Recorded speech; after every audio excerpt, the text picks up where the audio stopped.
South India shopping mall, the wedding mantra, సరికొత్త wedding collection, South India shopping mall.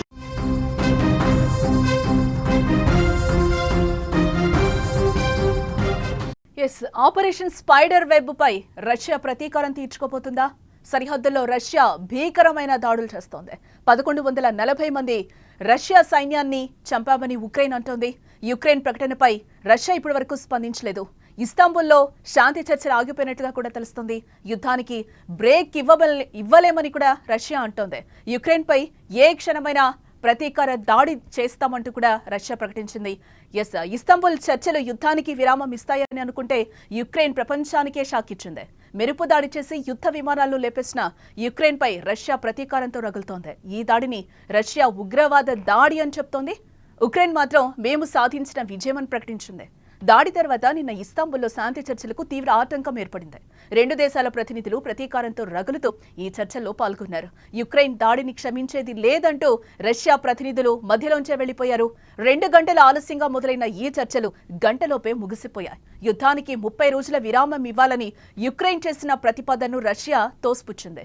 2 రోజుల break చాలు అంటే వెటకారంగా మాట్లాడింది. దీంతో చర్చలకు విఫలమైనట్టుగా తేలిపోయింది. ఎట్టి పరిస్థితుల్లోనూ యుక్రెయిన్ పైన ప్రతీకార దాడి చేశాకే చర్చల గురించి ఆలోచించాలని రష్యా భావిస్తోంది. ఇక ఇదిలా ఉంటే యుద్ధ విమానాలపై దాడి తర్వాత రష్యా సరిహద్దుల్లో ఉక్రెయిన్పై రెచ్చిపోయింది. పరస్పర దాడుల్లో రష్యాకు మళ్లీ భారీ దెబ్బ తగిలిందని యుక్రెయిన్ ప్రకటించుకుంది. కాల్పుల్లో 1140 మంది రష్యా సైనికులను చంపేశామని మళ్లీ ప్రకటించింది యుక్రెయిన్. శాంతి వైపు అడుగులు వేసేందుకు రష్యా సిద్ధమవుతున్న తరుణంలో యుక్రెయిన్ చేసిన డ్రోన్ అటాక్ తీవ్రమైన పరిణామాలకు దారితీయొచ్చని యుద్ధ నిపుణులు చెప్తున్నారు. రష్యా యుక్రెయిన్ పైన అణుదాడి చేసిన ఆశ్చర్యపోనక్కర్లేదని చెప్పుకొస్తున్నారు.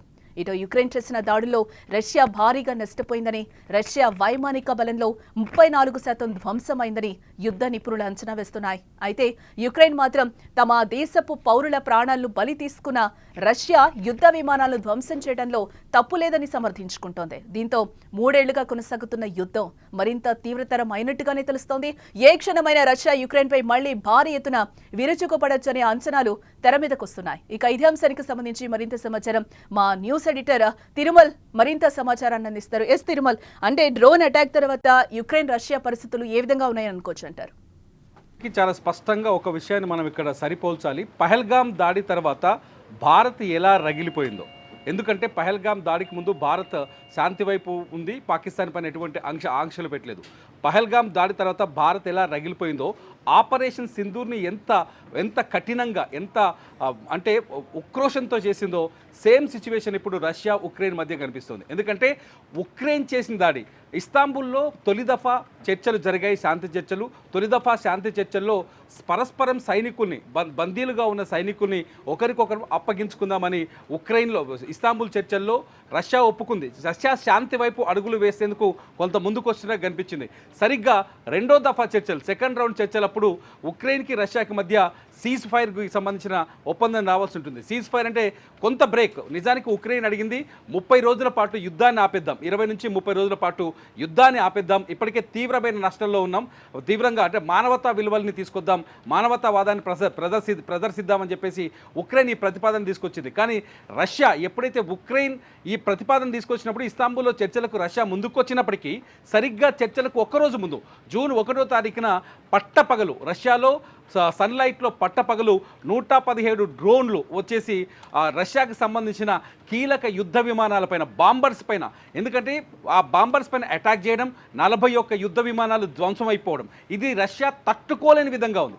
రష్యాకున్న మొత్తం 120కి పైగా బాంబర్స్ ఉన్నాయి. ఈ యుద్ధ విమానాలే రష్యాకి అత్యంత బలమైన శక్తి. రష్యా శక్తిలో దాదాపు 34% శక్తి దెబ్బతిన్నదని ఉక్రెయిన్ చెప్తుంది.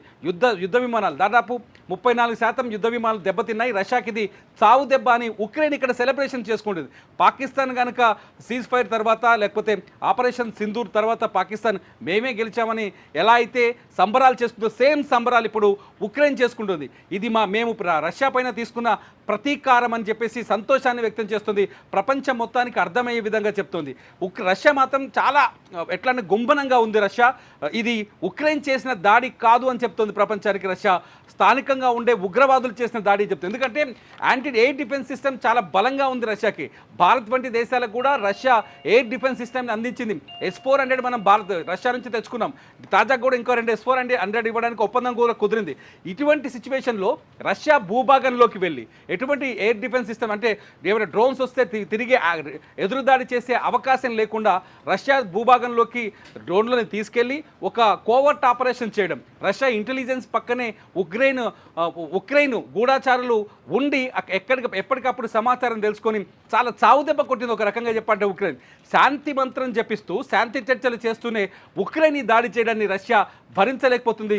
రష్యా ఇప్పుడు స్తబ్దుగా ఉంది. నిన్న రెండో దఫా చర్చలు దాదాపు 2 గంటల ఆలస్యంగా స్టార్ట్ అయ్యాయి. 2 గంటల తర్వాత అధికారులు రష్యా ప్రతినిధులు వచ్చి ఉక్రెయిన్తో చర్చించినప్పుడు కూడా చాలా స్పష్టంగా 2 మాటలు చెప్పాడు. మేము ఈ 30 రోజుల విరామాన్ని కోరుకుంటున్నాం యుద్ధానికి అని చెప్తే 2 రోజులు చాలు మీకు, అంతకంటే అక్కర్లేదు, ఖచ్చితంగా ఉక్రెయిన్ అంతు చూస్తామని నిన్ననే వార్నింగ్ ఇచ్చినట్టుగా చాలా స్పష్టంగా అర్థమవుతుంది. అంతేకాదు ఈ చర్చలు ఫలించలేదు, వెనక్కి వెళ్ళిపోయారు. నిజానికి రష్యా చాలా మానవత్వాన్ని చూపిస్తుంది యుద్ధం తర్వాత. ఎందుకంటే ఉక్రెయిన్ మొదటి నుంచి 2 కంప్లైంట్ చేస్తుంది. ఒకటి, రష్యాలో చనిపోయిన మా సైనికులకు సంబంధించిన మృతదేహాల్ని అప్పగించండి. రెండో పాయింట్ వచ్చేసి రష్యాలో మా యుద్ధంలో గాయపడి బందీలుగా ఉన్న సైనికులు కూడా అప్పగించండి, వాళ్ళ ప్రాణాల మీదకి వచ్చిన పరిస్థితి, మానవత్వంతో స్పందించండి. మూడోది వచ్చేసి రష్యా కొంతమంది పిల్లల్ని బందీగా దాదాపు 15 లక్షల మంది పిల్లల్ని బందీలుగా పట్టుకుంది, వాళ్ళని వెంటనే విడుదల చేయాలని చెప్పేసి ఉక్రెయిన్ ఒక 3 ప్రతిపాదనలు తీసుకొచ్చింది. ఈ 3 ప్రతిపాదనలకి మానవతా ధోరణితో రష్యా అంగీకారం తెలిపినప్పటికీ కూడా ఉక్రెయిన్ యుద్ధాన్ని మరింత రెట్టింపు చేసే విధంగా, యుద్ధాన్ని మళ్ళీ రెచ్చగొట్టే విధంగా దాడి చేసిందనేది రష్యా చేస్తున్న ప్రధానమైన ఆరోపణ. ఇప్పటికే రష్యా చాలా స్పష్టంగా చెప్తోంది, ఉక్రెయిన్ వెనకాల యూరప్ దేశాలు ఉన్నాయి, నాటో చాలా సపోర్ట్ చేస్తుంది ఉక్రెయిన్కి, అందుకే ఈ దాడులకి వెనక్కి తగ్గకుండా ఉక్రెయిన్ అటాక్ చేస్తుంది మా పైన అని చెప్పేసి రష్యా చెప్తోంది. ఇటు ట్రంప్ కూడా నేను లేకపోతే పుతిన్ అంతమైపోయేవాడు, ఈ పాటికి పుతిన్ పైన దాడి జరిగేదని హెచ్చరిస్తూ మాట్లాడడం. రష్యా మాజీ అధ్యక్షుడు కూడా ఆయన చాలా స్పష్టంగా చెప్తున్నాడు, ట్రంప్ మాటలు ప్రమాదకరం ఈ ప్రపంచానికి అని చెప్పేసి. డిమిట్రీ మెడ్వెడెవ్ ఈయన చాలా స్పష్టంగా చెప్తున్నాడు, ఖచ్చితంగా ట్రంప్ దీనికి మూల్యం చెల్లించాల్సి వస్తుందని. ఇదంతా చూస్తుంటే సిచ్యువేషన్ చాలా స్ట్రాంగ్గా హారిబుల్గా ఉంది. నిన్న ఎప్పుడైతే డ్రోన్ దాడి జరిగిన తర్వాత ఉక్రెయిన్ రష్యా సరిహద్దుల్లో కొంత కాల్పులు జరిగాయి, ఫైర్ ఎక్స్చేంజ్ జరిగింది. ఈ ఫైర్ ఎక్స్చేంజ్లో రష్యా ఎంత నష్టం జరిగిందని చెప్పలేదు, కానీ ఉక్రెయిన్ చాలా బాగా చెప్తుంది, 1140 మంది రష్యా సైనికులు చంపేశామేమని ప్రకటిస్తుంది. రష్యాకి జరిగిన నష్టాన్ని ప్రపంచం ముందు ఎక్స్పోజ్ చేయడానికి రష్యా పైన మేమే పైచేయి సాధిస్తున్నామని పదే ఉక్రెయిన్ చెప్పడం చూస్తుంటే, ఇప్పటికే మే 4వ తేదీన పుతిన్ కొన్ని కీలకమైన వ్యాఖ్యలు చేశారు. ఏ క్షణమైనా ఉక్రెయిన్ అంతు చూస్తాం, మేము అణుదాడికి కూడా సిద్ధంగా ఉన్నామని చెప్పారు.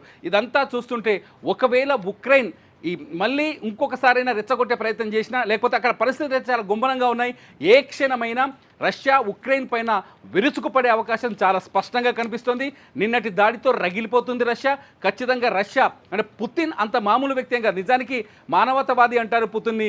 ఇతర దేశాలు భారతదేశంతో ఉన్న సంబంధాలు చూస్తే పుతిన్ చాలా, ఎందుకంటే భారతదేశంలో జరిగిన ఉగ్రవాద దాడిని ఆయన తీవ్రంగా ఖండించాడు, పాకిస్తాన్పై దాడిని సపోర్ట్ చేస్తూ వచ్చాడు. ఎందుకంటే పాకిస్తాన్ పైన ఉగ్రవాదులపైన భారత్ దాడి చేసింది, ఈ దాడిని ఖచ్చితంగా సమర్థించాల్సింది అంటూ పుతిన్ మోదీతో మాట్లాడారు. ఇదంతా చూస్తుంటే పుతిన్ని కెలుక్కుంది ఉక్రెయిన్ అని చెప్పాలి. ఇక్కడ పుతిన్ని కెలుక్కుంది, రష్యాని రెచ్చగొట్టే ప్రయత్నం చేసింది. కాబట్టి ఖచ్చితంగా రష్యా ఖచ్చితంగా ఉక్రెయిన్కి మూల్యం చెల్లించి తీరుతుంది అనేది చాలా స్పష్టంగా అర్థమవుతోంది జానకి. ఇక్కడ ఉగ్రదాడి అంటూనే రష్యా చెప్తున్న పరిస్థితి కనిపిస్తుంది, యుక్రెయిన్ పై దాడి చేస్తామని కూడా పుతిన్ చెప్తున్న పరిస్థితి. దీని అంతటిని ఏ విధంగా చూడాలంటారు తిరుమల్? పుతిన్ చాలా స్పష్టంగా చెప్తున్నాడు, రగిలిపోతుంది, నిజానికి రష్యా రగిలిపోతుంది, రష్యా ఖచ్చితంగా అణుబాంబులు సిద్ధం చేస్తుందంటూ రష్యాకు సంబంధించిన చాలామంది అధికారులు చెప్తున్నారు. నిన్ననే ప్రకటించారు, ఉక్రెయిన్ మూల్యం చెల్లించక తప్పదు, ఉక్రెయిన్కి ఖచ్చితంగా బుద్ధి చెప్పి తీరుతాం, ఉక్రెయిన్ అంతం చేయడానికి రష్యా సిద్ధంగా ఉంది.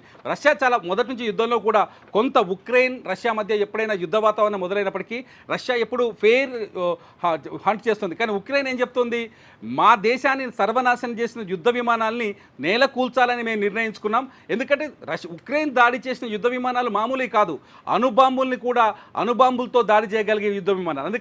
అందుకని ఉక్రెయిన్ వ్యూహాత్మకంగా చాలా తెలివిగా అడుగులు వేసింది. చాలా తెలివిగా ఏదైతే రష్యాకి బలంగా ఉన్నాయో యుద్ధ విమానాలు వాటిని టార్గెట్ చేసింది. ఆ యుద్ధ విమానాలు ఖచ్చితంగా ఉక్రెయిన్కి ప్రమాదకరం. ఒక రకంగా చెప్పాలంటే రష్యా దగ్గర ఉన్న యుద్ధ విమానాలు ఉక్రెయిన్కి ప్రమాదకరం. ఎందుకంటే ప్రపంచంలోనే అతిపెద్ద అణుదేశం రష్యా, దాదాపు 5500 పైన వార్ హెడ్స్ ఉన్నాయి రష్యా దగ్గర. ఏ క్షణం దాడి చేసినా విధ్వంసం, ప్రపంచ వినాశనం అవుద్ది. ఒకవేళ రష్యా కనుక అణుదాడి మొదలు పెడితే ప్రపంచమే వినాశనం అవుద్ది. ఇటువంటి పరిస్థితుల్లో రష్యాకి సంబంధించిన ఈ యుద్ధ విమానాలపైన, బాంబర్స్ పైన దాడి చేసి ధ్వంసం చేయడాన్ని ప్రపంచం సమర్థిస్తుంది, కాస్త మద్దతు కూడా దొరుకుతుందనే ఉద్దేశంతో ఉక్రెయిన్ దాడి చేసినట్టు తెలుస్తుంది. ఉక్రెయిన్ చాలా స్పష్టంగా చెప్తుంది, మా దేశాన్ని నాశనం చేసిన, మా దేశంలో బాంబుల వర్షం కురిపించిన రష్యా యుద్ధ విమానాల్ని ఎట్లయినా బూడిద చేస్తాం, అందుకే చేద్దామని 18 నెలలుగా ఒక ప్లాన్ వేసుకున్నాం. ఆ ప్లాన్ని 100% వర్కౌట్ చేశాం. ఇక్కడ ఉక్రెయిన్ ఇంకో మాట చాలా స్పష్టంగా చెప్తుంది ఏంటంటే, ఎప్పుడైతే రష్యా యుద్ధ విమానాలపై దాడి జరిగిందో, ఆ దాడి చేసిన ఆపరేషన్ నిర్వహించిన ఒక్క వ్యక్తి కూడా రష్యాలో లేకుండా, ఒక్క వ్యక్తికి కూడా ప్రాణాపాయం లేకుండా, ఒక్క వ్యక్తికి కూడా ప్రాణ నష్టం లేకుండా ఉక్రెయిన్ వాళ్ళు తప్పించగలిగింది. ఇదంతా చూస్తుంటే ఉక్రెయిన్ చాలా వ్యూహాత్మకంగా, కోవర్ట్ అటాక్స్ అనుకోవచ్చు, లేకపోతే ఒక రష్యాని వ్యూహాత్మకంగా దాడి చేయడంలో ఉక్రెయిన్ ఇంకా ఏమైనా ఎత్తుగడలు వేస్తుందా అనే ఆలోచన రష్యా దగ్గర ఖచ్చితంగా ఉంటుంది. కాబట్టి రష్యా పైన ఉక్రెయిన్ పైన ఖచ్చితంగా రష్యా ప్రతీకారం తీర్చుకునే అవకాశాలు ఎక్కువగా కనిపిస్తున్నాయి. ఏ క్షణమైనా రష్యా ఉక్రెయిన్ పైన భీకర దాడి చేసే అవకాశాలు అయితే చాలా మెండుగా ఉన్నాయని యుద్ధ నిపుణులు చెప్తున్నారు. జానకి, ఎస్ అంటే తిరుమల ఇంకా శాంతి చర్చలు ముందుకెళ్లే అవకాశాలు కనిపించడం లేదంటారా? ప్రస్తుత పరిస్థితుల్లో శాంతి చర్చలకు ఆస్కారం లేనట్టుగా చాలా స్పష్టంగా కనిపిస్తుంది. ఒకవేళ శాంతి చర్చలకు ఆస్కారం ఉంటే నిన్న చర్చలు విఫలమయ్యేటి కాదు. ఒకవేళ ఉక్రెయిన్ దాడి చేయకపోయిన ఉంటే సిచ్యువేషన్ కొంత కంట్రోల్లోకి వచ్చేదేమో. కానీ ఉక్రెయిన్ చాలా కరెక్ట్గా శాంతి చర్చలకు ముందు అటాక్ చేయడంతో అసలు చర్చలు స్టార్ట్ అవ్వడమే అనుకున్న టైం కంటే 2 గంటలు లేటుగా స్టార్ట్ అయ్యాయి. ముగిసింది కూడా గంట ముందే ముగిసిపోయి, అంటే తక్కువ సమయం మాట్లాడుకున్నారు. ఇద్దరి పేసుల్లో ప్రతీకారం కనిపించిందని చెప్పేసి ఇస్తాంబుల్కు విదేశాంగ శాఖ ప్రకటించింది. సిచ్యువేషన్ చూస్తే ప్రస్తుతానికైతే శాంతి చర్చల విషయంలో కొంత ప్రతిష్టంభన కొనసాగుతుందని చెప్పాలి.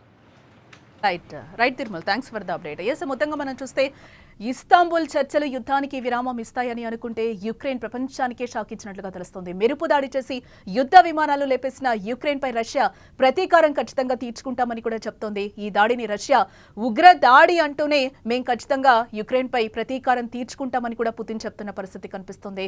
దాడి తర్వాత నిన్న ఇస్తాంబుల్లో శాంతి చర్చలకు తీవ్ర ఆటంకం ఏర్పడింది. 2 దేశాల ప్రతినిధులు ప్రతీకారంతో రగులుతూ ఈ చర్చల్లో పాల్గొన్న పరిస్థితి కనిపిస్తుంది. యుక్రెయిన్ దాడిని క్షమించేది లేదంటూ కూడా రష్యా ప్రతినిధులు మధ్యలో నుంచి వెళ్లిపోయిన పరిస్థితి కనిపిస్తుంది. 2 గంటల ఆలస్యంగా మొదలైన ఈ చర్చలు గంటలోపే ముగిశాయి. యుద్ధానికి 30 రోజుల విరామం ఇవ్వాలని యుక్రెయిన్ చేసిన ప్రతిపాదనను రష్యా తోసిపుచ్చిందని చెప్పుకోవచ్చు. 2 రోజుల బ్రేక్ చాలు అంటే వెటకారంగా మాట్లాడింది. దీంతో చర్చలు విఫలమైనట్టుగా తేలిపోయింది.